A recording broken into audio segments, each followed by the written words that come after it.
We aren't starting yet, but if you're in already and you'd like to take a minute to answer this question, thinking about the students that you have and how they might describe their favorite STEM class. Think about some of those descriptors, and we'd love for you to answer that in the poll everywhere. There's a link for it, or you can text to join the poll and then send in your adjectives. We'd love to see all the things that you're thinking your students would use to describe their favorite STEM class.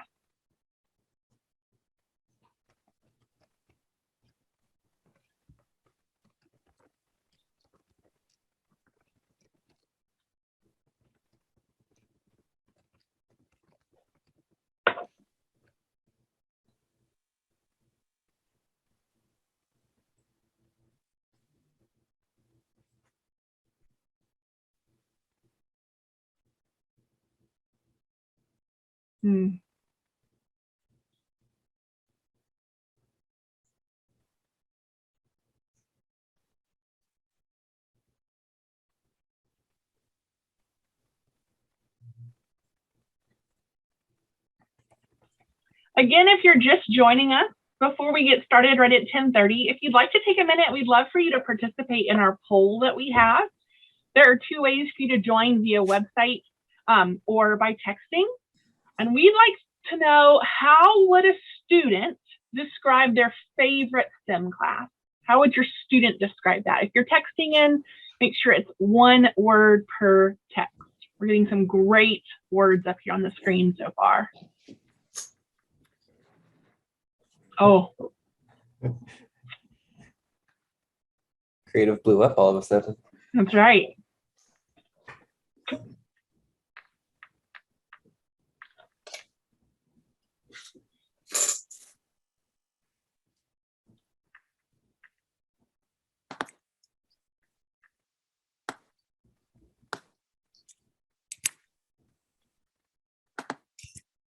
Oh, I see some great words here.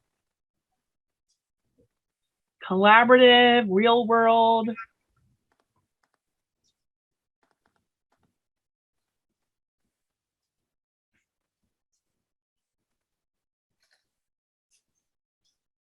Interesting.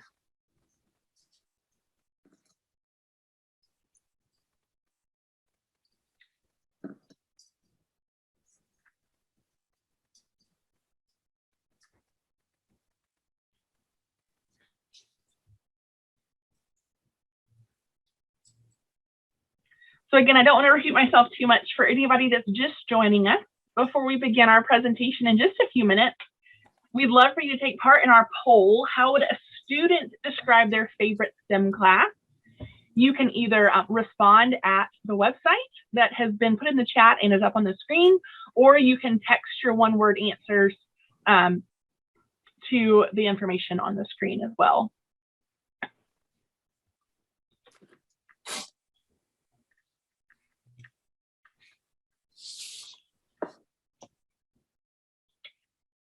I think I saw one that said pro-social. That's interesting. Yeah, that kind of goes along with that collaborative piece. Students like it when the things are social and they work with each other. I like that.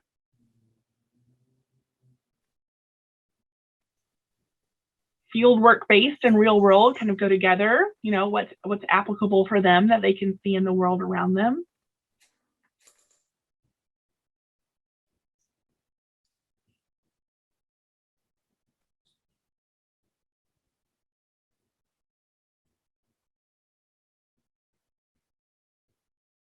And we obviously see some of our biggest markers that people put, right, as creative and engaging. And we happen to very much agree with that and agree with you. All right, Katie, are you ready for us to dive in, or did you have some things to say before we dive in? I will welcome everyone. Good morning, everyone, and welcome to Active Learning in the STEM Classroom using the Deconstruct Pedagogy. I'm Katie Metz with the College of Charleston's Teaching and Learning team, and I'll be your facilitator. Just a quick housekeeping note before we get started. We've muted your microphones and asked that you do not unmute them unless instructed to do so by the presenters.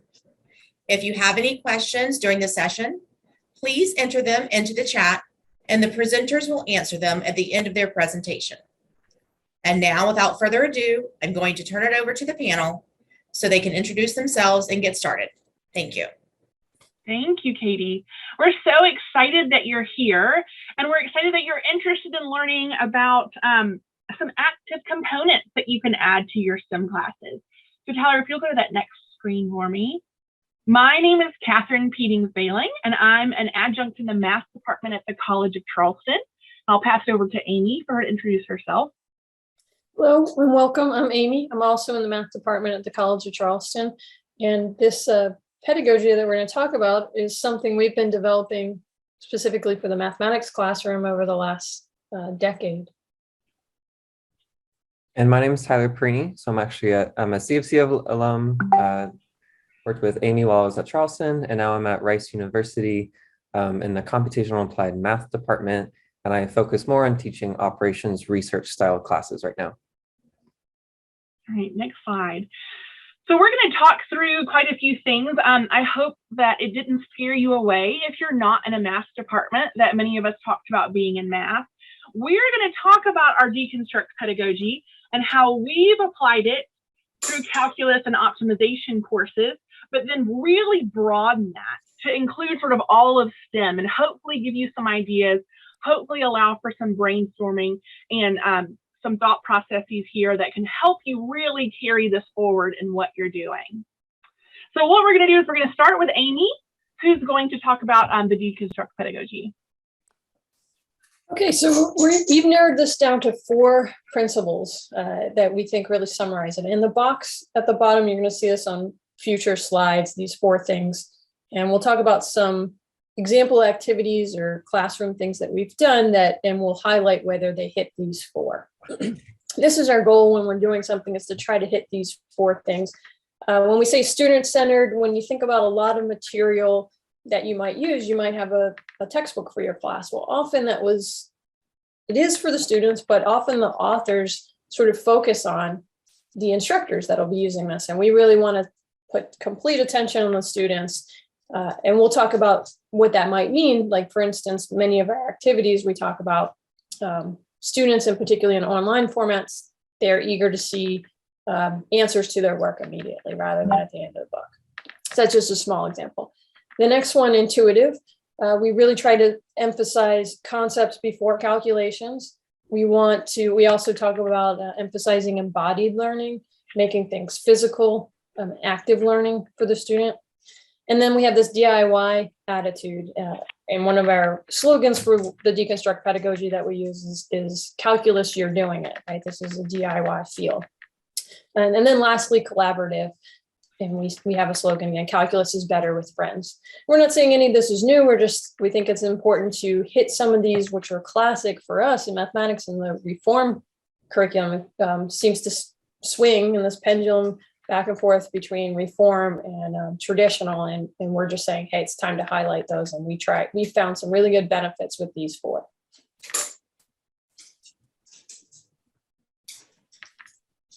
Okay, and again, we've used this. We've actually built a series of a complete calculus curriculum, or we're in the process of building some of these books that you'll see. And if you're interested, I think Tyler has some links at the end of the presentation. But for us specifically, many of the examples are going to come from what we have is the Deconstruct series that we've used for calculus. And so we have a business calculus one that Kathryn and I have used for many semesters now. Tyler helped create the derivative ones for calculus 1. We have a 1.5. Next slide, we're working on currently on a calc 2 one to have that ready, hopefully within the year. That one's more of a work in progress. And then the last, we have used the calculus 3 ones in various formats, in-person classes, and most recently during the pandemic, some asynchronous and COVID pandemic versions of it. So now what we're going to do is we're just going to talk about this pedagogy and how we've applied it in our calculus and optimization courses. And we will pause at certain points during this and hope that you'll be able to brainstorm and think about some ways to bring it to your class. So we're just going to show you how we take this pedagogy and what we do with it. So we do lots of activities in our calculus classes. And we're not talking necessarily activities that would take a whole class period or a whole week for students to do. We're talking about some of them are very quick one-off type activities just to get the students thinking about concepts. So here's an example of one that our students absolutely love every semester. So what we ask the students to do, this is when we're introducing derivatives and what a derivative means. And if you're all in STEM, even if you're not in math, you know the importance of that concept. And so we ask them to look at their phone at different hours of on their phone and count how many texts they sent during that hour. So they have to graph their own texting behavior. We then ask them to call a parent or a grandparent and graph their texting behavior, which, as you can imagine, is drastically different. And then we ask them to talk to their best friend or their roommate or somebody like that and graph their texting behavior. And then we want them to think about some things. Well, so what are the units of my function? And then how are those related, or how are they different from the units for my derivative? And how do I know where my derivative is positive or negative or zero? And what does that mean about my texting behavior? So it's just taking something that they really enjoy and find very interesting. I have students every year that will write whole paragraphs about how shocked they were at how their behavior was different from their parents' behavior or something like that. And so this is one example of an activity. Tyler, next slide. Here's another example. Our students are always, especially in Charleston, so we're at the College of Charleston, they often have their maps open trying to figure out where to go, their maps on their phone. And so when we're trying to get across the idea that any curved function can be viewed, if you zoom in close enough, as a series of linelets is our goal when we start talking about derivatives. So we ask them to open that Maps app, find a curvy road, zoom in as close as they can, and then draw a picture of that. Does it appear linear? Does it not? What is this telling us? Again, we're trying to get them to build intuition about what we're doing when we take a derivative, what we're doing when we find a tangent line. These are the things that we're building intuition about. Next slide. So one of the activities that I wanted to share is from when I teach the undergraduate Intro to Optimization and Operations Research class. So I use this activity at the very first lecture, at the end of the very first lecture, to give them a feel for the activities that I do throughout the semester, but also introducing them to the primary mathematical structure that we focus on in the first few weeks.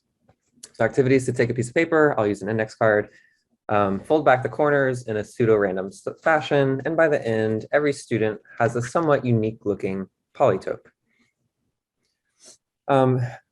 There are follow-up questions about what they can observe, and through guided discovery, we talk about extreme points and why we might care about them in our class. So the activity is intuitive because it uses very general language and surface level observation, which motivates the technical language of the lecture 2. It's obviously DIY since they're folding paper with their own hands. And now the last 2 semesters, my university was remote during the first 2 weeks of class. And this activity works so well remotely because everyone can do it on their own. They can flash their polytopes to the camera, and then I can call on 1 or 2 students to ask them some follow-up questions or further observations. And so for that reason, I consider this activity non-collaborative, but it very well could be collaborative. And in many senses, these activities, because we give them full directions that they can work on their own, then it works well in person, remote, and hybrid. So it's a really nice, flexible setup. The other activity I want to talk about, or one medium that I'm starting to use more often for activities, is actually Google Slides. So I always have my students work in groups, which I call squads. And so every squad has their own slide to work on. There's one slide with all the in-depth directions, and each squad can work at their own pace. The goal of this activity is to understand their problem, in this case, a polytope, which is this blue shape here is the polytope. And to understand it really in depth, and then to self-discover a new definition by their own pattern recognition, which is why I consider it intuitive. but it's highly collaborative because students will recognize these patterns at much different rates. So they really rely on each other for support here. Unfortunately, it's not really DIY since you're not doing anything physical with your hands. It's all super electronic. But the best part about using Google Slides as a medium is the ease of monitoring from my perspective. So I can quickly scroll through the slides and see exactly where each group is, as well as check if any groups are making a critical error. And this activity would work very well remote, but I do it in person as well. And so next, Amy's going to talk more about some tech tools. Thanks, Tyler. And another thing I like about those activities, in particular the one Tyler had with the index card folding, we try to, in each of our Deconstruct books, have several what we call almost desk ornaments, that when the students are finishing the class and it's time to study for the final, yeah, Kathryn's got a desk ornament that she's made, a 3D, something that's physical in 3D and that it's tangible and it's sitting there like a calculus paperweight. And they can check them out. And it jogs the memory and brings back, like Tyler said, many key vocabulary points come from that one little desk ornament that he had. And it's a great study guide. Another thing I thought was great about those examples that they both had was how personalized they were. And that personalization, like Kathryn's examples with the texting rate, or where the students are excited to be able to open a phone in class. Like that's usually not allowed, right? So they're using their navigation app and zooming in, and that personalization, we know that that does a better job of solidifying things in the memory. Okay, so but the tech tools. So we also probably in some of your STEM fields, it's not maybe as sort of controversial, the use of tech tools in math classes, because there are some tech tools, and Wolfram Alpha will do any derivative for you. So you have to, if you're specifically in math, maybe you have to see what your departmental policy is on computer-based math and how you use it in what ways, and can use it on quizzes or formats. But we really encourage it. And in our Deconstruct calculus journals, we spend a lot of time teaching them appropriate ones that are user-friendly, free, easily available. And again, if you're sort of my generation, you might remember the calculus reform movement. And it was very much ahead of its time in the idea of computer-based math. And during that movement, though, one of the problems that sort of held back computer-based math was that it wasn't very user-friendly. The syntax was annoying. I remember being a grad student and running a Maple lab, and students would just literally like tear their hair out and spend an hour and a half, difference. And the only thing they had done wrong was put a colon instead of a semicolon or something, right? So they weren't really learning the concept of derivative. They were spending too much time worrying about syntax of a tech tool. But today's tech tools, that's all changed. It is so user-friendly, natural language processing. I'm sure you're familiar with a lot, GeoGebra, Desmos, Wolfram Alpha. And then there's this fantastic one that we just found about a couple of years ago. CalcPlot 3D is amazing. If you're someone that's teaching anything in the calculus area, that one's fantastic. And the reason we encourage it is that we feel like oftentimes some of the material in calculus, the traditional material, can be very sort of watered down problems that the students don't see the connect with the real world applications. And if you remember the Tyler's activity at the very beginning, the welcome activity, many of you mentioned real world applications is what students find so compelling about their favorite STEM classes, where we're able to use tech tools to let them do real life, real world applications, and the students absolutely love them. And so, yes, we understand you need to have some proficiency with these basic, the rules and the algorithms of computing a derivative. Once you've got that, what actually happens in real life as an engineer, no one's going to make you do that by hand. Well, you're going to leverage any of the resources you have. And so we encourage that.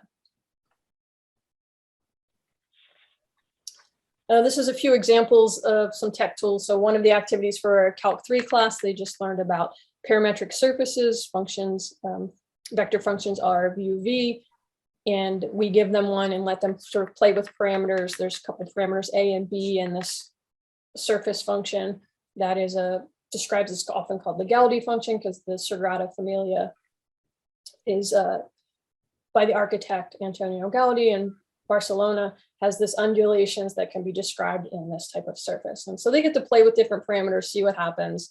That CalcPlot 3D tool even enables them to send it to a 3D printer. I've yet to have a student figure that part out, but that'd be pretty cool. Then you have a cool desk ornament from calculus. And another one is the facility in Wolfram Alpha.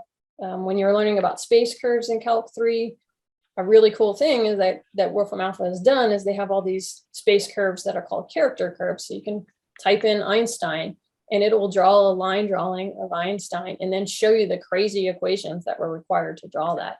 And students have fun with that and appreciate. And it gives a sense of appreciation too of character curves or space functions in real life versus ones that you see in the textbook.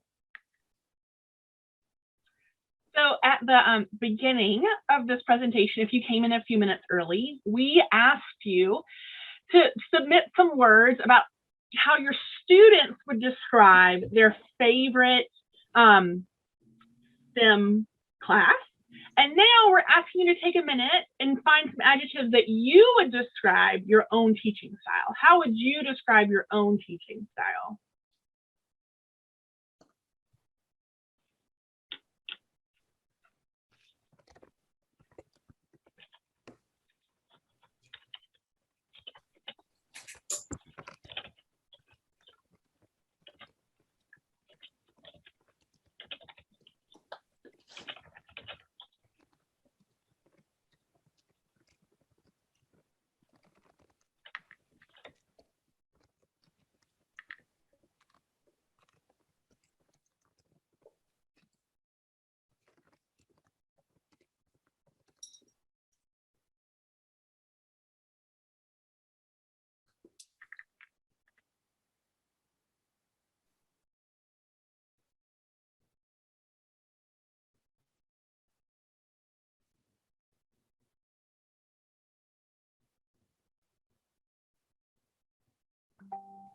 Interesting words. I really like seeing all of these. Methodical. That's an interesting word associated with STEM, right? Oh, we're getting a lot more now. Let's see. And unfortunately, I feel like students don't always appreciate how methodical we are. I know. Yes, I have to agree with you. I have to agree with you, Tyler.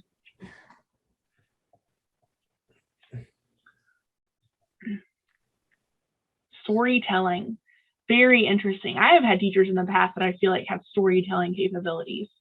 And I feel like that's quite powerful.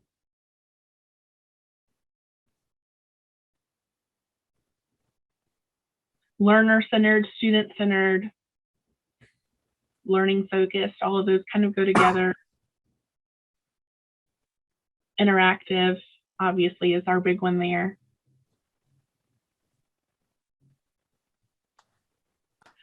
We like to reflect quite a bit together as a team about our teaching styles and how we're teaching and how we're presenting material. And our goal, the reason we sort of ask these two interactive questions is that our goal is to try to match up the way that students describe their favorite STEM classes, which we believe sort of equates into classes that they possibly learned a lot from, with our teaching styles, our goals. And it looks like there's a lot of overlap here, which is fascinating. That's very good. We have done this question in the past, and there was less overlap than one would hope for. That's all I'll say about that. But this is very interesting, enthusiastic. I like that. I tend to get that on my teaching evaluation sometimes. I'm not sure why, but all right, Tyler, I think we can move on to the next slide from here. So one thing that Tyler said, or maybe it was Amy said earlier on, is that our goal is to talk about concepts before calculation, right? We don't want to be the typical place where we say, okay, here's the definition of the derivative, and now let's use it. We want to try to build some intuition about what that means. I know we keep coming back to a derivative, but we felt like it was really, everyone in STEM can kind of relate to that in some way. So here's one that we do. So we start with this with something concrete that students understand. Before you even see this page on the left about the radar gun mystery, they've already done, they've talked about a road trip that they would take. And they've talked about these different places they would go on this road trip. And then we're getting them to talk about their speed on the highway between two of those places they're going on the road trip. So we get them to find the speed at a specific time, right? I think hour 2 is what we ask them to do. And so they, we do that. We show them some calculations. And then we take it and we try to broaden it. And we say, okay, so then what would I have to do if I wanted to find it at hour 1 or at hour 3 or at hour 4? Am I going to have to do a table every time? Is what we start getting them to think. Is this the process? Every time am I going to have to do one of these tables? Or is there maybe a smarter way to go about this? Tyler, next slide. So then we continue to build this intuition. And on this next one, the building intuition page that you see, we are trying to connect for them the relationship between the steepness of tangent lines and the instantaneous speed, and how those two things go together, and really, really connecting the dots on those before we even get to the precise definitions, the jargon heavy limit definition of a derivative. And that's our whole goal. So I really encourage you to think about how you could incorporate that into one of your courses. When you have something that's jargon heavy, what can you start with that may not even take a lot of time, but it could just get them that solid ground to where you can build upon it so they understand what's happening when you put that jargon on top. Next slide. And we'll throw it over to Amy. Thank you, Kathryn. Another thing we do in our classes is we'll specifically be talking about math morals, but we'll ask you in a moment to think about how that might generalize to STEM. But each one of our books and every chapter, we have what we call math morals. And these are, as a team, we've tried to think about one of the things we'd like our students when they finish class to be able to do is to appreciate how mathematical thinking, whether they're a mathematician or not, might help them in their lives. And so we really want to think about what does it mean? What does it feel like to do math? What does it look like? How is it done? What is mathematical thinking? How might it differ from historical thinking? And so we have these little tags throughout every chapter. For instance, view a problem from many angles. That often can help when you're stuck on a problem. It is a good problem solving approach. And then one that, again, we keep talking about derivatives. Well, here's the other half, integrals. You're often approximating, refining, and then taking a limit. And so the approximate and refine, you want to iteratively improve something. The part that really mathematics added was that limit. And that's when we ultimately get to that limit definition that Kathryn just showed on the slide. So that's a fundamental one. And so we have, again, in every chapter, chapter 1, chapter 2, chapter 3, that's when in chapter 3, we start talking about extending good ideas. We start talking about algorithms. Now we're going to do things in a methodical way. And what I've found, and I think Kathryn can attest to this too, is that the students, when we do a lot of the group work and collaborative work, we can spectate it, or when they're doing a written response, we often find that they refer back to these. They'll say, oh yeah, but remember there was that mathematical moral. It's like, let's try to improve our approximation. Or remember, like, we can go from 2D to 3D. When we're doing Calc 3, they do that a lot. And often there's another moral that goes in the other direction, from 3D to 2D, simplify things, go from this complicated 3D problem down to 2D just for a moment and then come back. And so it's really neat to see students referencing these and mimicking that behavior in that language. So what we'd like you to do is take a few minutes, and if one of your goals as a teacher is to show your students what it means to be a chemist, a biologist, a statistician, whatever your field is, we'd like you to spend the next few minutes writing down as many morals as you can think of to share about that field. And then if you'd like to, we'd love to see some of them. So in the chat window, if you want to put sort of what your field is and list any morals that you could think of, we'd really like to see those. So take just a few minutes for you to brainstorm those things.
These are good. We're already getting some biology ones in there.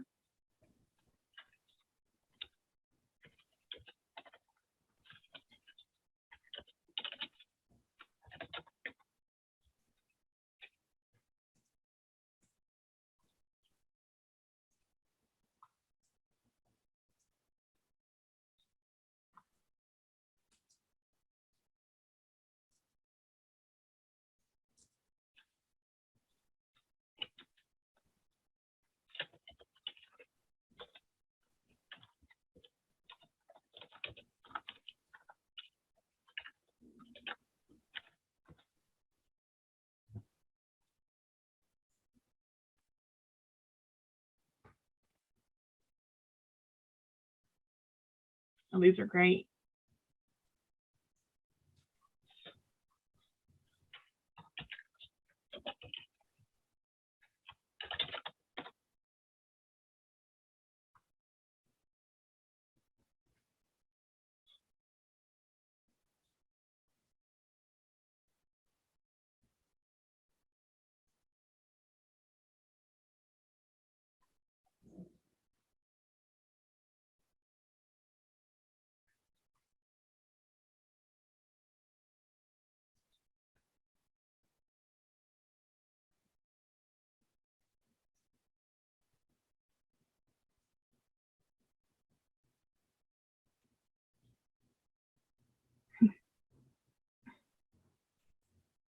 These are really great. I like those engineering ones, Joel. Those are good.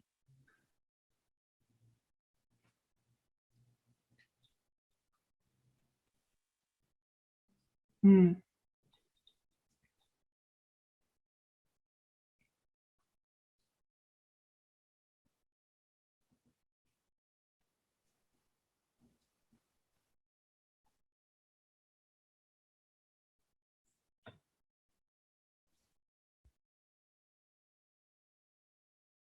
These are fascinating. We encourage you to keep putting them up. I really like reading these, and they're giving me even some more thoughts.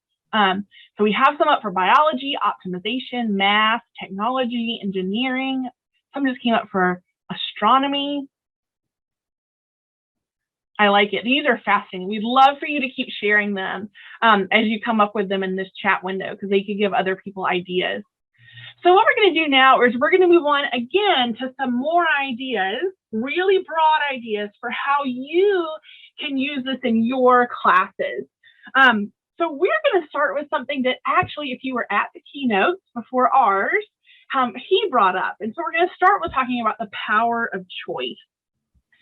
So something that's incredibly important in our classes is to give students the ability to choose which problems to do, which sort of real world scenario that they're going to take part in. And let me show you why that's so powerful. Next slide, Tyler. So these are examples from a student in my business calculus class. Students were only required to choose 2 problems from each of these pages to do. They did not have to do all 4. They got to choose the 2. And here's what you see happen from this student. She, and it was a she tried number 2 on that left page and she got lost, right? So she starts putting question marks, asking questions, because when we're grading it, we can go in and we can add notes to help her through that, right? She was doing number 3. Again, she got kind of lost with the algebra. She's putting question marks, and she ends up doing all of them so that she can have the practice and note where she needs help on those problems. So then on the next page, that was again the second page. Oh, sorry, Tyler, back. I meant this page on the right. She felt like she needed more practice with these ideas. It gave her the motivation. It gave her the push to actually complete all 4 of those when she was not required to for her homework grade. And we think the ability for the students to choose gives them this freedom about making mistakes or getting stuck on a problem or doing more than they need to so that they understand the concept. Next slide, Tyler.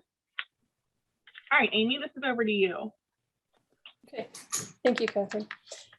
Another thing I like about Kathryn's comment on the power of choice and the freedom, it really seems to relax the students.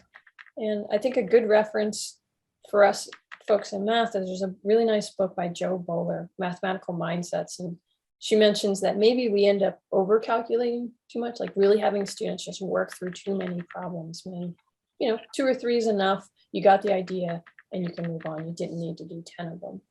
And by giving them the choice, again, they relax a bit. There's ones they don't have to stress, like I didn't know that one, that's okay. I still got 2 out of the 4 that were required. And now I've got questions. I can take them to office hours. I can take them to the math lab. And now we're going to get into another type of question that we find students, this also seems to relax them.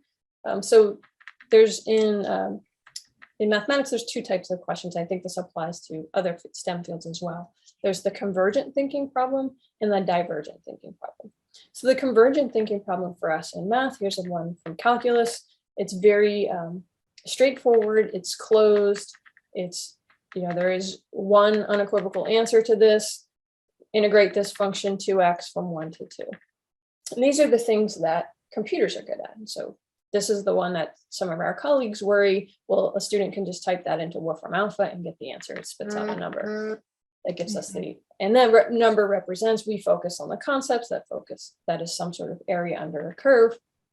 But now a divergent thinking question might be something like what's on the right here. Find as many functions as you can that also integrating from 1 to 2, evaluate to 4. This requires a very different type of thinking. Students, again, at first, it's a bit of a stretch. It feels uncomfortable. They've never done it before. But then they really get into it and you'll find such creative answers. You can give them a time limit, 5 minutes, work with a partner, think, pair, share, work in groups. It can even be, depending on the level of the class or the student, it can be a challenge problem. Come up with as many as you can, and then you have a moment to share and you'll see all the different ways that folks think. So some of the arguments for using divergent thinking as opposed to conversion is real life problems. I think we saw from the folks in the chat with the engineering one, like they're probably more along the lines of divergent thinking. You don't get a very ordered, structured, real life problem that's already set up you have to figure out that you eventually needed to do that integral, right? And the divergent thinking is much closer to the thought process that you're going to need when you graduate and get that job. Here's another one, find as many pairs b f of x that evaluate to 4. So you can easily make extensions out of these divergent thinking problems. In our calculus books, in our optimization classes, we try to insert as many of these as we can. In the beginning for us, even as a team, it takes some head scratching from us to figure out, okay, well, how are we going to do that for integrals? How are we going to do that for these multivariable functions? And at the end of every chapter, we actually have both concept reviews and calculation reviews. Now, the calculation reviews are pretty straightforward. They're the left-hand side. They're your convergent thinking. They're the typical things you see in textbook. But our concept reviews and some of these, they do sometimes require concepts, but they also require some calculating. There's a significant amount of calculating when you're doing those divergent thinking problems. So one of those is often equivalent. One divergent thinking problem can often be equivalent to doing 10 convergent thinking ones. And they're a lot more fun for the students.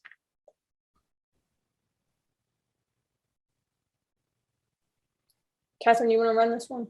Yeah, absolutely. So what we'd like you to do is take a minute. This one's a bit harder to share. So I think this would be a great one just for you to brainstorm for a few minutes. Pick a topic that you teach often. Think of a traditional convergent question for that topic and see if you can then create a divergent thinking version. So again, our example for calculus was we teach derivative. A typical problem would be find the derivative. A divergent thinking problem would be find as many functions as possible such that f prime of 1 equals 3 is just an example. So see if you can take a minute for your own field. I know some, like Amy mentioned, are very filled with divergent thinking problems, such as engineering. But take a minute. We'd love for you to do this thought exercise for yourself.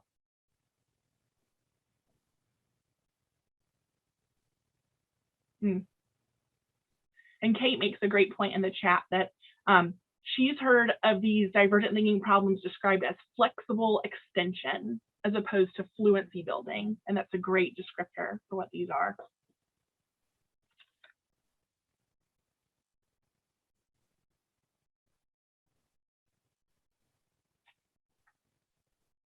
All right, so we encourage you to keep working on this as we move on through the presentation, so you can think about this. And I'll throw it over to Tyler.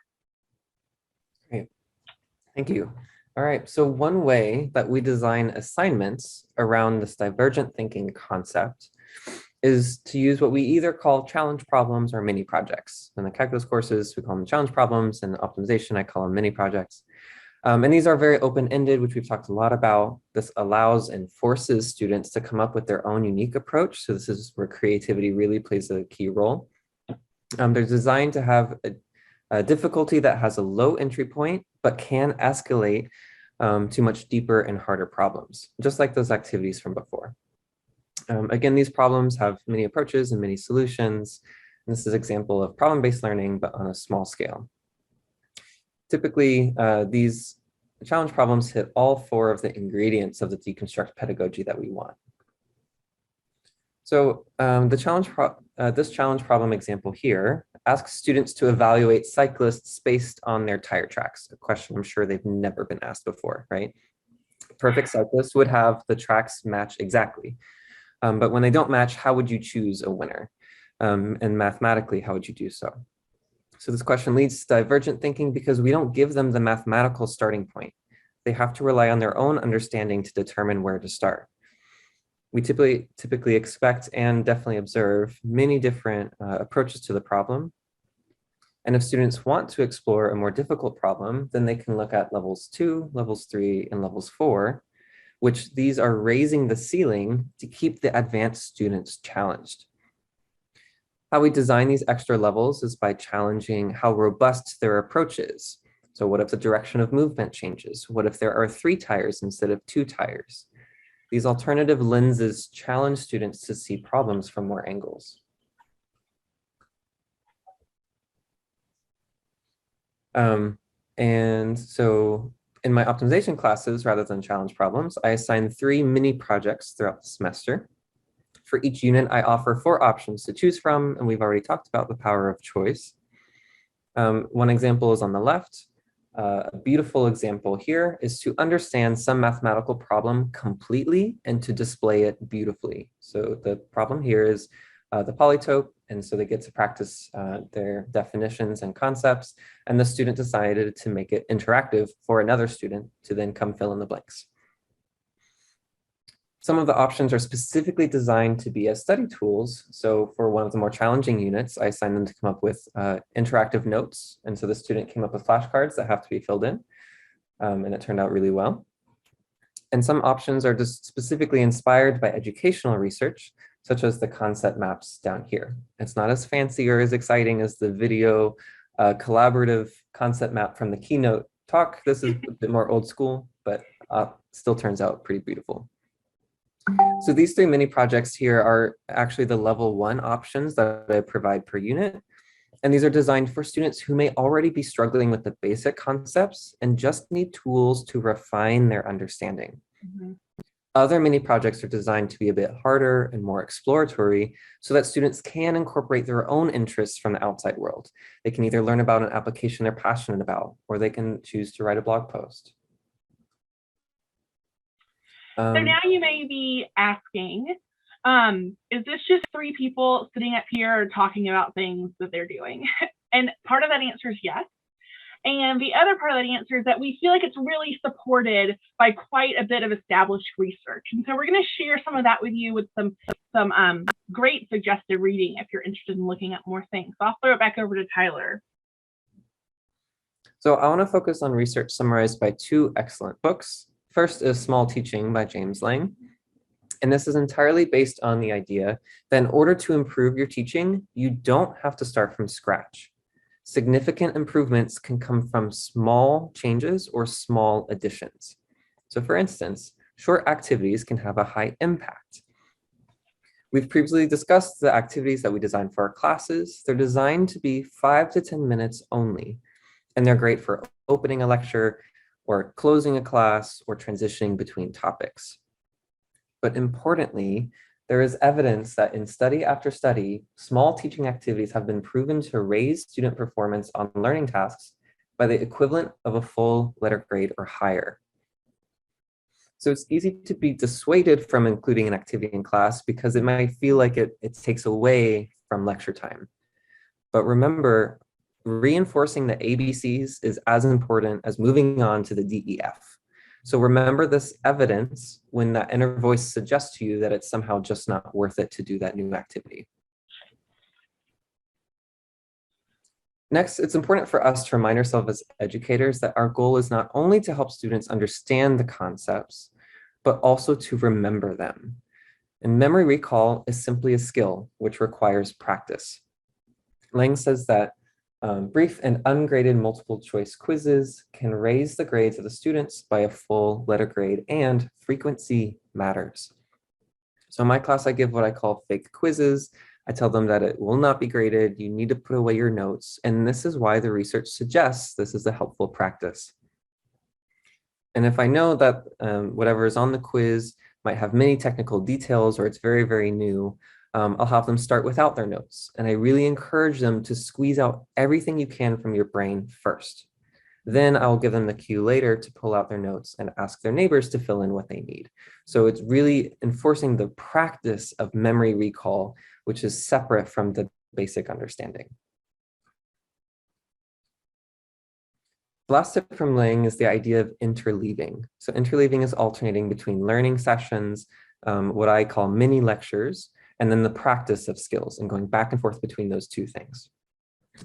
We've talked a lot about how activities are great for the beginning and the end of class, but it's also important to inject them into the class time. Student attention already suffers over an hour-long lecture. So break up a big lecture into mini lectures and use an activity to practice one of the new skills. I find that these transition activities are great for two kinds of light bulb moments. First is the light bulb may just turn on when a student understands why we learned that new definition. Great, that's a win. But the other light bulb moment is a flicker. The activity helps a student to formulate a question that they otherwise would not have been able to ask. And so by the end of the activity, all students have progressed their understanding by some degree. Some were already on track and understand it more clearly. Some weren't even able to process a question, but with the activity, they were able to provide a question, and that could be answered by either the peer or by myself. Okay, so the other book I want to talk about is How Learning Works by Ambrose, and this goes far more in depth.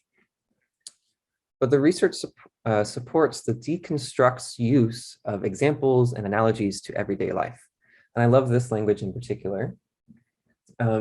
Relating to everyday experiences creates a more robust knowledge representation in students' minds. And so we've seen lots of analogies or real world applications from us.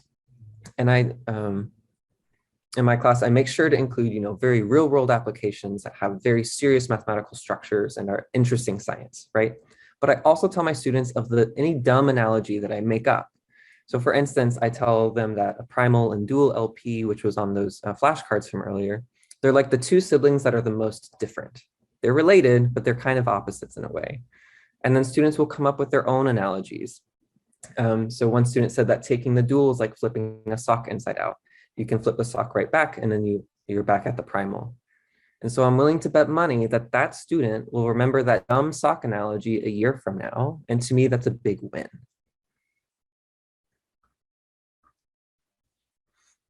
So the last support I'll cover is why we explicitly highlight these deep features, which we call mathematical morals. So in designing these, we asked ourselves, what are the most important concepts and patterns for a mathematician to know? And you've asked yourselves these questions about your own field. But by making these explicit, these deep features explicit, we are helping students to become more adept at identifying these underlying features and principles.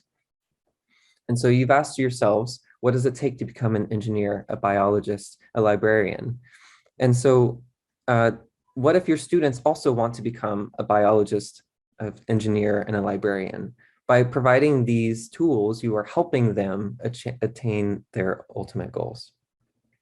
So I'm going to pass it on to Kathryn for some more supporting research. So in 2013, David Tall published a book called How Humans Learn to Think Mathematically. And in that book, he introduced what he calls the three worlds of mathematics: practical math, theoretical, and then formal mathematics. And he claims that math must be embodied first to be truly understood, to really move up the ranks in those levels of understanding. And we very much believe that as well. So we have tried to include as much embodiment of math as we can in our courses. On the next slide, I'll give you a few examples. Amy does a really great job in Calculus 3 with a lot of thumb and finger work, right? Representing your coordinate system, cross products. I have seen her students in the math lab before doing that with their fingers, right? They've got their fingers out looking at their coordinate system.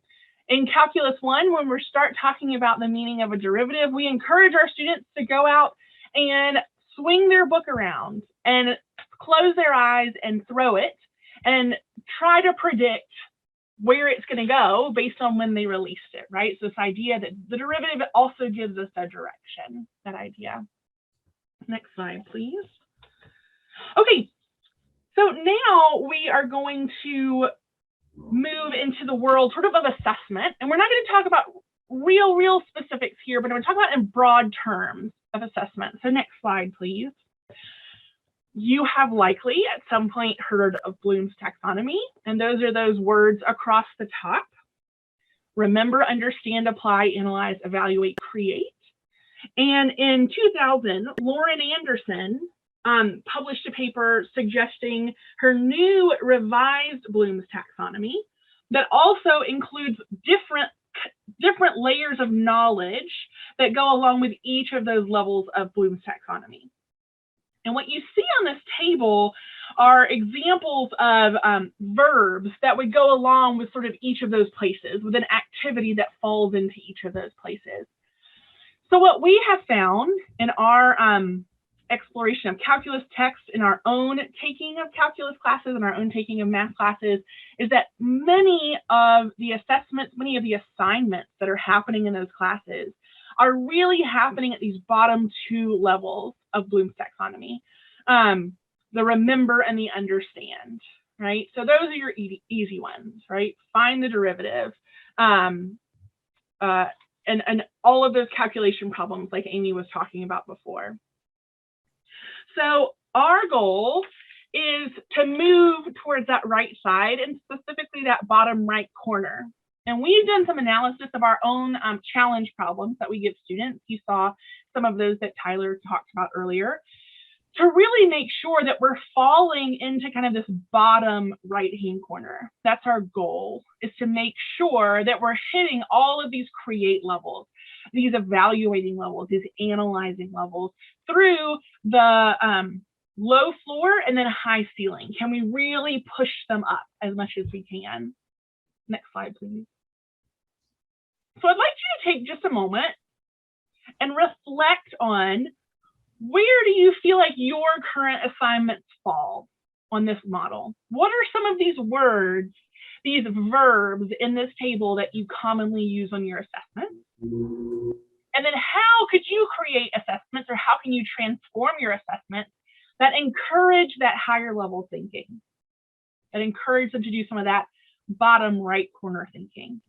So take just a minute. We'll do a little bit of reflecting on this.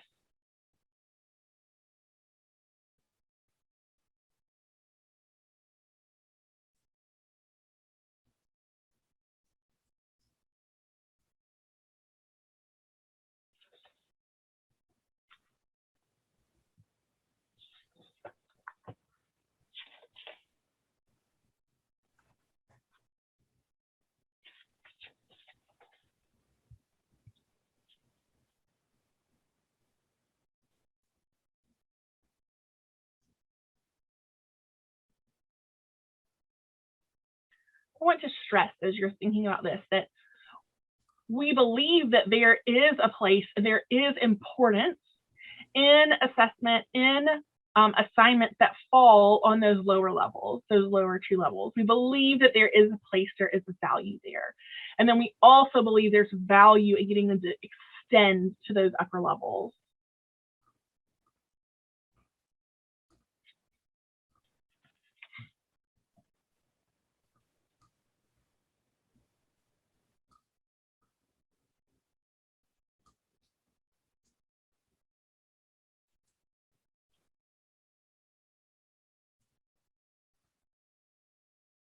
I'll also mention one more thing that Katie actually put on the chat earlier, is that when you start getting these students to work in the upper levels of this Bloom's taxonomy, you really curb the ability for students to cheat, if that's something that you're concerned about, right? It's taking away from the like, find the derivative of this, which is very easy to collect from your neighbor, to plan for a project, right? To construct something, which is significantly harder for them to do without having that base knowledge themselves. So that's something if that's something that concerns you.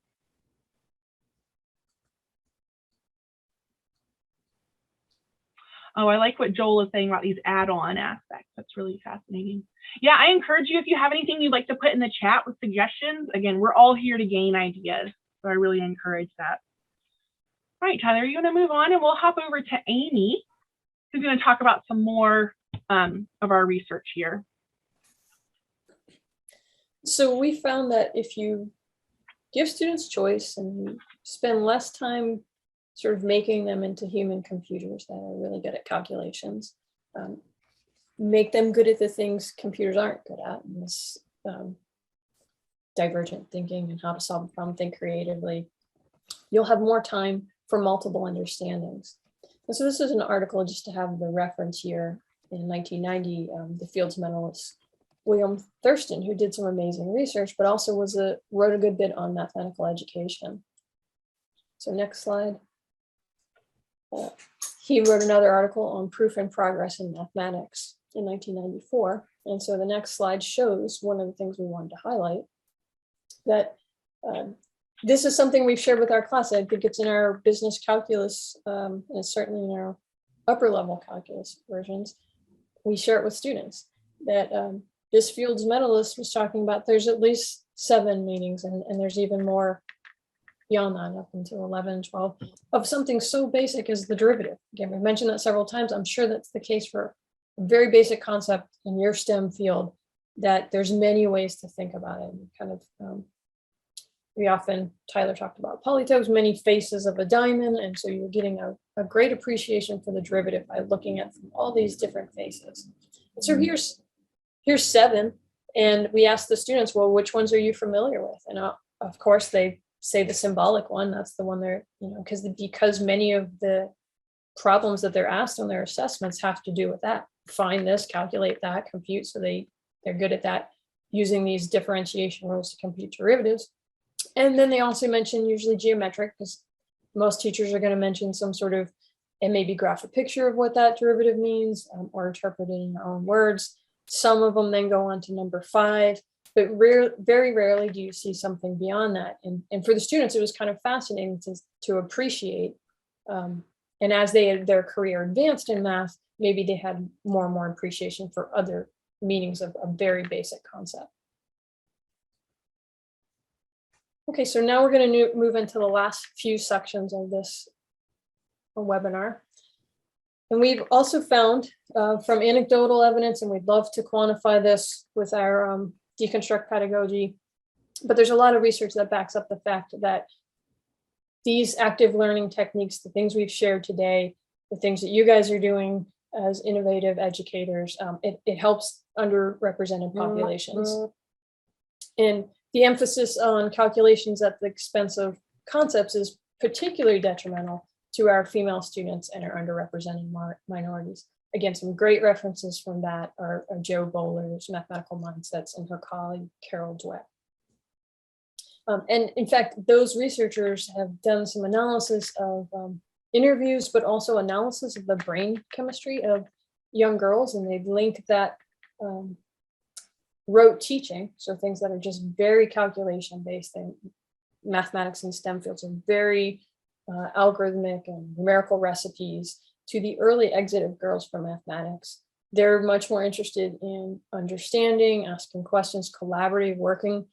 Again, teenage girls can be chatty, right? But they want to collaborate on a problem. And it seems that math at that stage becomes very objective and you do it by yourself. And then when you get to college, unfortunately, women are nearly twice as likely as men to leave STEM fields after they take Calculus 1, which was one of the reasons we spent so much time working on these Deconstruct calculus books.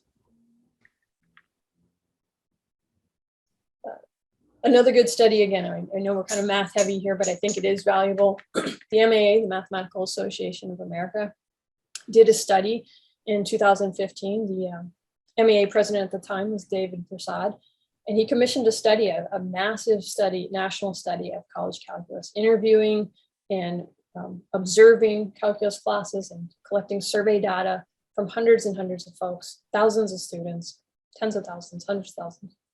And unfortunately, even though I mentioned reform calculus has been around for decades, like many of you might remember the Hughes-Hallett textbook, calculus reform textbook. That was it was highly anticipated, funded by the NSF. This was in the early 90s, came out, and many universities transferred to that and used it, but it didn't stick. So again, that's another whole nother webinar debate.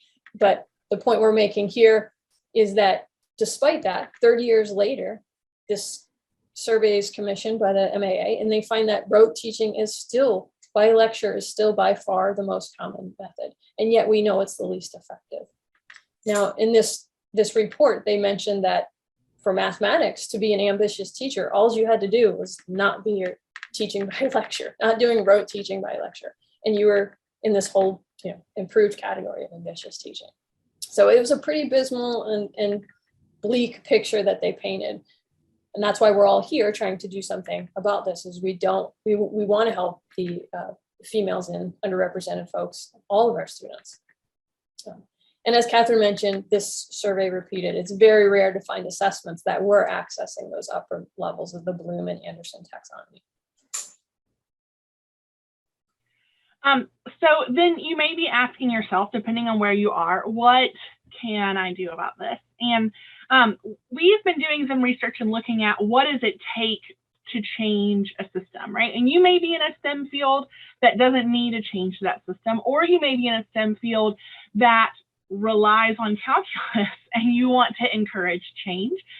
There was just a large article put out, and was it Science Magazine, Amy, that we read? Now I feel terrible because I can't remember that. Huge. It was basically a chemistry department that led change in the calculus curriculum because it was blocking all of these students from becoming chemistry majors. So this is a general problem. And so what we've talked about today is kind of the top two levels here. This is Borrego and Henderson's model for change, for institutional change. So first is disseminating that curriculum and that pedagogy. And that was our goal today, is just talk about the deconstruct pedagogy. What does it mean? How can you apply it? That step two is developing reflective teachers, right? We've asked you to do some of that today. It's a very minor part of what you can do as a reflective teacher. What did I teach? How did it go? How can I make it better? And really encourage you to incorporate some of these new ideas into your teaching. After that, it really kind of is a bigger change, a bigger policy change, right? Some of your colleges may have policies that require specific textbooks or specific syllabi or specific ways that you teach something. And so those are harder things to change, along with then this shared vision of every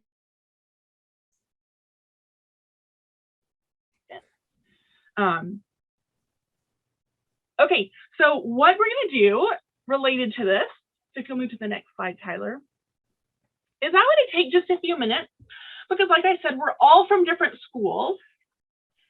And so I want you to think for a few minutes first on what barriers do you have to quote unquote ambitious teaching methods, to teaching outside of the box, to teaching that does not involve lecture possibly. So make some list of that, right? Do you have a common syllabus? Do you have a common final, et cetera, et cetera? And then after that, we want you to make a list thinking of all the freedoms and flexibilities you maybe have in teaching. What can you do, or what can you kind of get away with in your own classroom? So we'll leave that for just a few minutes, kind of let people think. Tyler, maybe even more. Yeah, let's do the 2 minute. Think for a few minutes. Put them in the chat if you want to. You don't have to. We're not going to tell anybody's college about anything.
Hmm.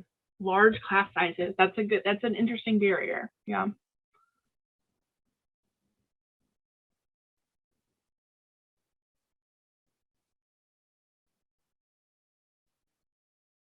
A lack of basic knowledge, that can be a barrier.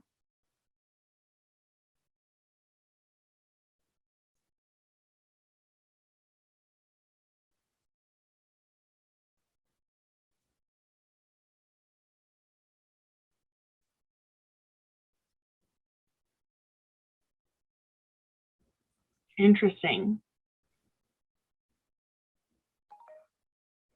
These are great. If you've kind of thought about these, now take a minute and flip it. Think positively. What are some of the things that you can get away with? What are some of the things that you can do in your classroom that could allow for even some of these small activities or a few divergent questions, et cetera, that type of stuff?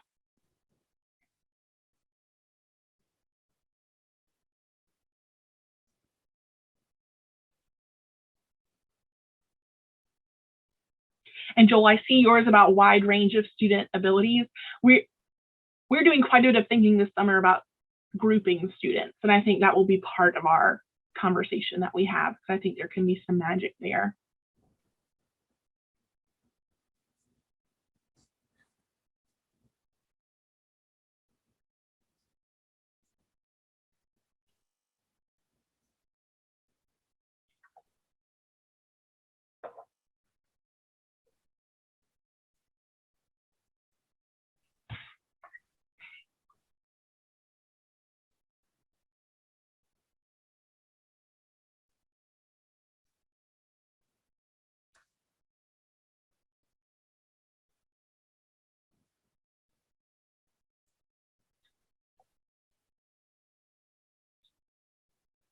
Kathleen, I really love that idea of just getting your students out to explore campus. It's so easy, but it can be just such a nice addition to a student's day.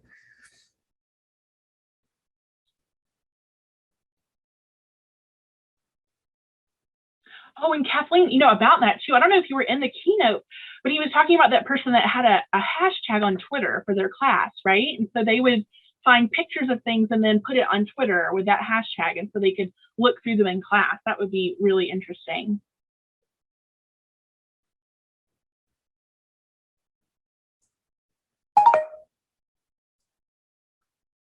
Oh, and Kate has done those Twitter hashtag challenges in her courses.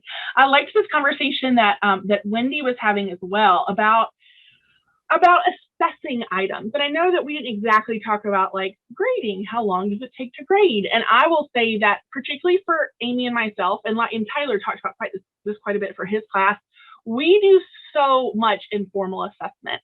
And our students, we don't really have problems with our students taking much advantage of that. They like the feedback, even if it's very quick feedback, and knowing that they're not going to necessarily be penalized for getting something wrong, but they're trying to do it. And we find that so many more of them try, as opposed to when it's like, yes, this answer is right. No, this answer is wrong. It's just more of a helping thing. So we really support those more informal types of assessment, even if it's just talking in class. Something else that I will say, again, I didn't go into it in this presentation because it's a little bit more math centric, but something that we do when our students work on those challenge problems is they have to write an official report for us, which doesn't always happen in STEM classes. And we've written a rubric to grade those. And so it's interesting if you start researching rubrics used in math classes or rubrics used in STEM classes. There's some really good ideas out there about how to assess students in a STEM class on something that's not a convergent question. There's interesting ideas out there. All right, so Tyler, are you ready for me to flip over? Yes, please. All right, so we are going to move to our last question, and then Tyler will share something at the very end. So this is a Padlet. So I'm going to put the link to it in the chat, So we want you to think about what are 3 things that you're going to dare to try differently next semester, right? So I really would encourage you to, oh, look, and somebody is doing shameless self-promotion, which I absolutely love, about another session later, which sounds really similar to something that I just talked about. So yes, self-promote, I like it. So we encourage you to join this Padlet where you can click the plus sign in the bottom corner and you can add your own answer. So we can see some ideas for what you'll dare to do differently next semester.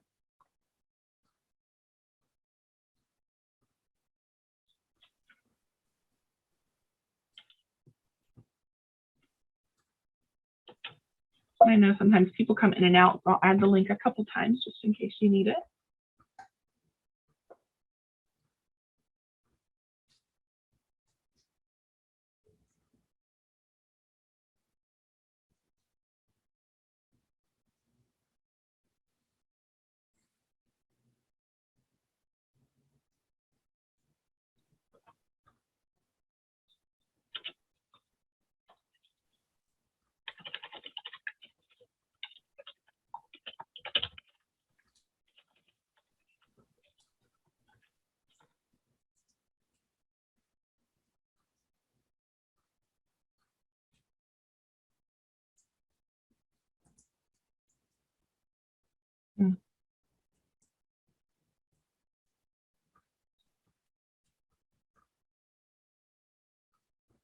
I know. I also love that Tyler called his group squads. Can I say that? I really liked that. That's great.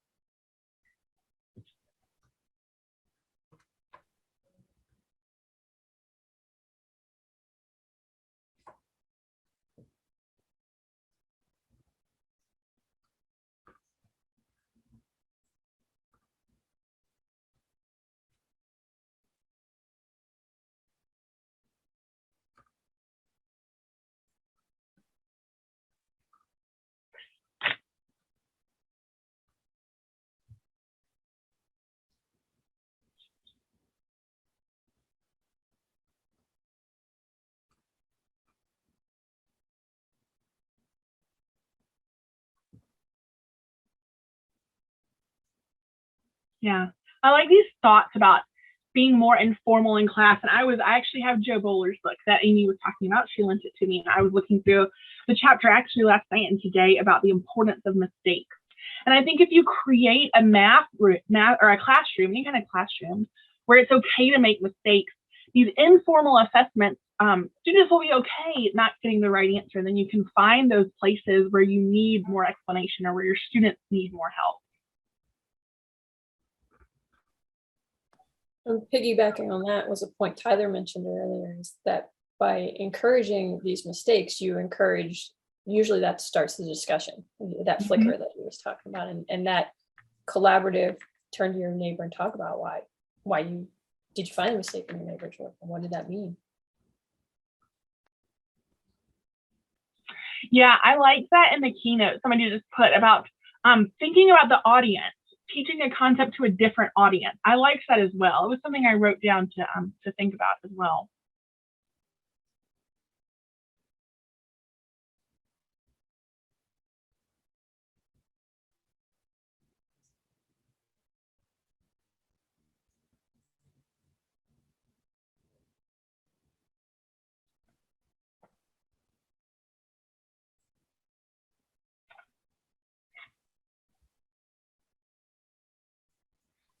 I was hoping we could get a few more to discuss if anybody has any else they want to. Yeah, one thing I want to respond to a caution about the exam question with a divergent question is that should be an untimed exam, because students' time on those is very unpredictable. So as long as they have a big open time window, it should work out great.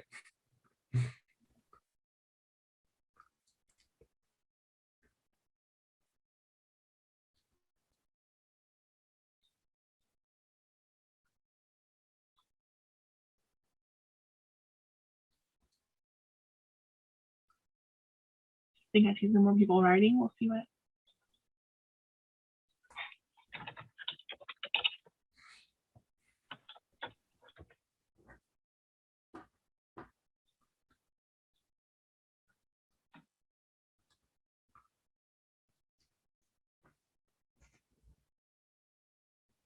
All right, we'll give just one more minute. I think I see a few people are typing.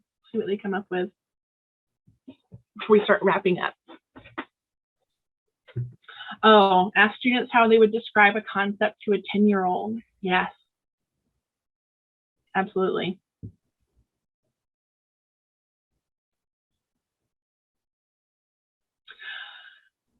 Yeah, I like that. Creating and solving their own problems, sort of making their own answer guide. I've also seen someone, I was just reading somewhere, and I can't remember exactly where, about students would create an assessment and then share it with their partner. They would switch, and then each person had to take the other person's test, and then they graded it and talked about where there were problems. So yeah, I think that could be very helpful. I have a bit of advice for that because I've done that as well. If possible, you should insert a level of mediation between, because the students might come up with questions that are kind of misleading, or if they come up with a question based on their own misconception, you got a big problem because then that misconception spreads. Yeah, so just be careful with that one. If you can, try and take a look at them, but then that adds to your workload. So.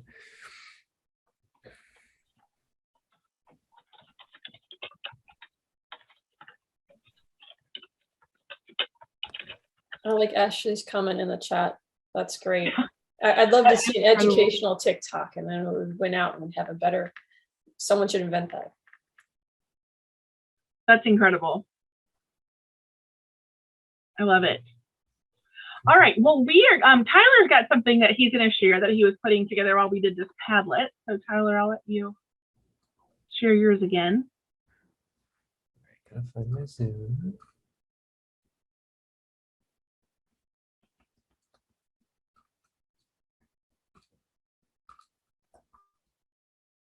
Okay, so this is just recapping and revisiting those two word clouds that we did previously. So the first one was, maybe if you came in late, you might have missed it, but how would a student describe their favorite STEM class from the student perspective? And the top words were creative and engaging. And now how would you describe, the other one was, how would you describe your teaching style? And so this is from your own perspective in an introspective way. How would you describe your own teaching? And the top word was interactive. And so I'll just go bounce back and forth kind of slowly between the two. Feel free to observe anything that stands out and share with it. Kathryn mentioned this earlier, is that when we've done this activity before, there were two very different word clouds. And now we see a lot more overlap. I think that's an indicator of the sample we have and who would sign up for this conference. So this is a very positive result, I would say. And I think it also, I put the link, Amy put the link before, but I put the link again. I strongly suggest anybody in STEM looking at that Scientific American article. It really stresses, the other time that we did this, and the answers were drastically different, it was all math educators. All of them were math educators. And this time we have sort of a mixed bag of STEM. And I think it really brings out this idea that STEM needs calculus, but calculus needs STEM application, right? And that's what they get across in that article. It's a very, very interesting article.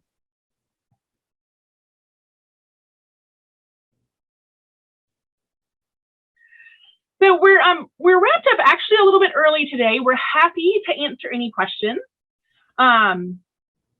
This is our contact information. This is our website where we have some examples and things like that up if you're interested in learning. We will find a way to post the slides if you're interested in it, and the conference app if you'd like to see those or have those.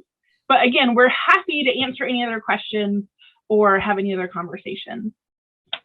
Oh, and good. Ashley's putting some really great stuff in the chat. about using TikTok in her astronomy class. So I strongly suggest looking at that. I know that I certainly will.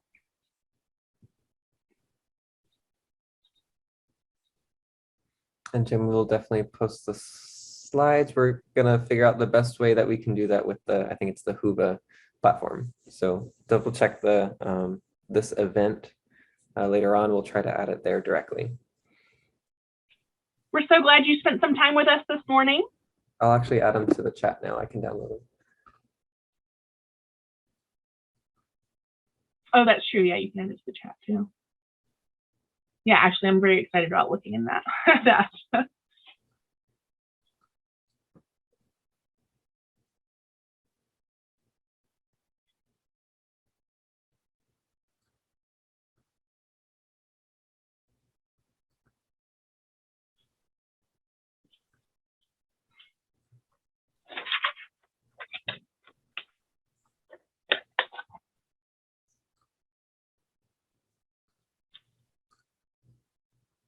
Oh, and I don't know if Sarah Carter is still on, but quite a few of us put some links to accessibility things for those tech tools in the chat.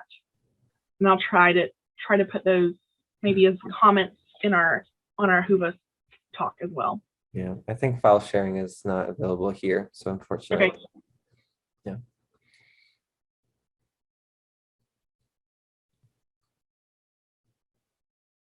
Thank you all for being so interactive as well. We got a lot from all of your feedback throughout. It really elevated this presentation, so thank you.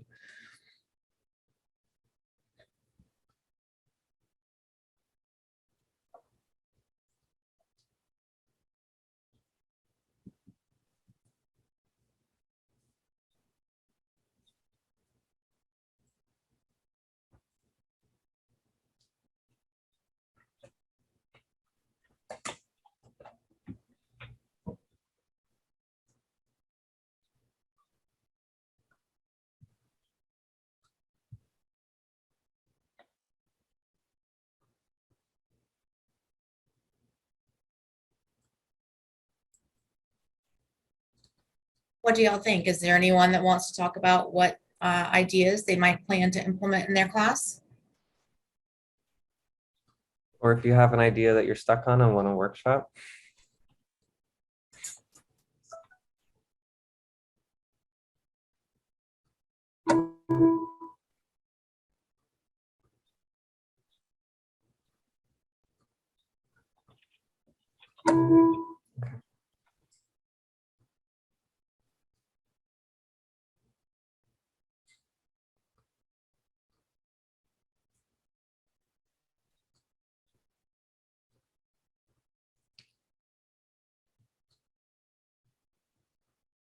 Oh, that's Ashley's final exam, TikTok science educator.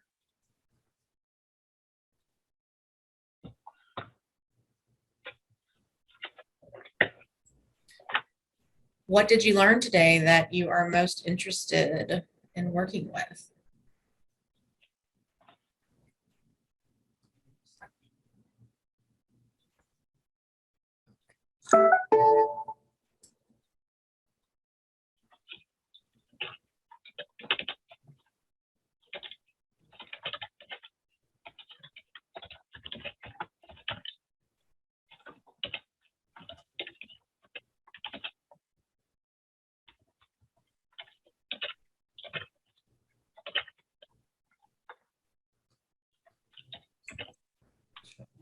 Hi, Wendy, you're still muted. Oh, sorry. I'm just curious about using the Deconstruct journals potentially in class, but maybe not completely, but portions of them. And I'm curious about the, could I use that in a free way for my students, or how does that work? Do you have your students purchase those, sell those? So Kathryn, you have yours with you? Yeah. So in our business calc class, we have the students purchase a paper copy because they write in it and they do all of the activities in the book. So we print that through Vervante, and I can get you information about that, Wendy. I'm happy to send that to you. We try to do as low cost as possible, which is why we go through Vervante and not some other places. So it's about $35 for the business calc textbook. The other ones are a little bit less because this one's quite a little bit bigger than the other ones are. So also chat with me and Amy if you're interested in just portions of it. Yeah, I was going to say we have PDF files, Wendy. So if you think that might work for your class, we're happy, especially as colleagues, CFC colleagues, to give you the PDFs and you can extract any pages you want and put them in your OAKS. Like if there's particular activities you want to grab, again, we'd love to have more people using them, giving us some feedback. So it's not about trying to, because we don't, we set these ones so it's as low cost as possible. We're not making any money off of it. And so whatever's going to help our students. Right. I will definitely be in touch. Thank you so much. Yeah. Thanks, Wendy.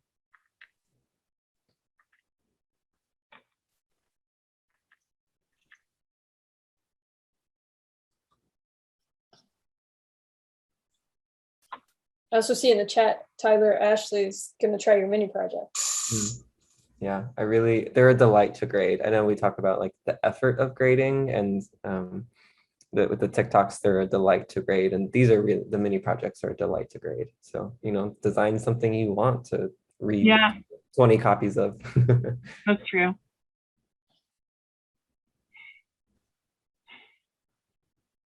Several of those ideas to me are just, you've tricked them into a fun way of making a study guide. Like they're having fun and they've spent an hour or two studying and they didn't feel like studying. Mm-hmm.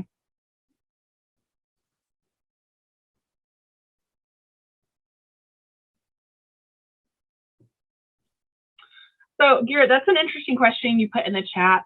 I will say I don't exactly know how much it helps, but something that Amy and I do in our business calculus class is we have a diagnostic test at the beginning that we don't even use. We just have it public for the students that they can take it and then print it out and take it to the math lab that has the prerequisite knowledge on there that they'll need for being successful. And it's actually designed off yours, Garrett.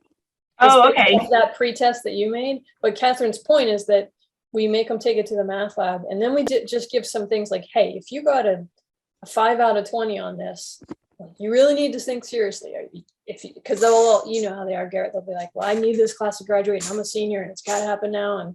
And so we really do say, well, okay, if that's the situation you're in, then what are you going to do about this? You're going to come to every office hour you have, you're going to get a tutor, you're going to go to the math lab. Yeah.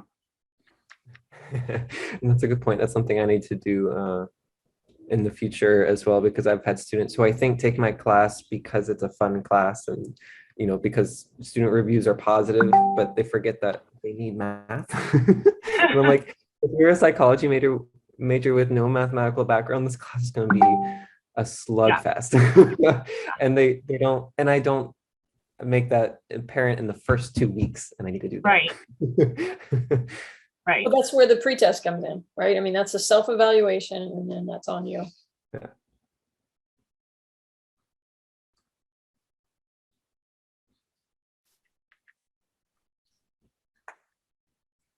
So Katie, whenever we're happy to end here, I have some questions about posting the slides, but we can discuss that offline maybe. Sure. Thank you so much to our presenters and each of you for spending this time with us. Be sure to check the Whova app for the link to your next session.